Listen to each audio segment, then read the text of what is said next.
Hello everyone, কেমন আছো সবাই? তো আজকে আমরা যাচ্ছি বাজারে, কারণ তোমরা আগের ব্লগটা দেখেছো যে শাড়ির ফলস লাগাতে দিয়ে এসেছিলাম, আর আজকে যাচ্ছি আমরা ব্লাউজ। আর বেরিয়ে দেখি যে সাইকেলে হাওয়া আর নেই। এই যে চলে এসেছে আমার বাহুবলী ভাই সাইকেলে হাওয়া দিতে।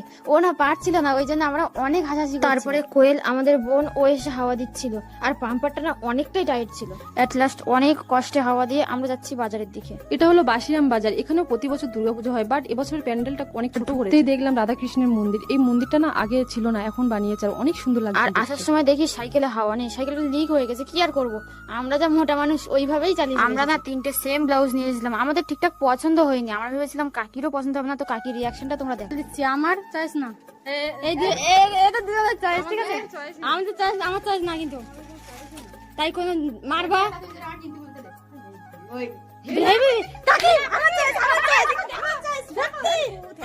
দেখলে আমার বোন কিভাবে চিটিং করলো। তো আমরা যতক্ষণ ব্লাউজ দেখতে থাকি, তোমরা ততক্ষণ চ্যানেল সাবস্ক্রাইব করতে থাকো। Bye bye guys.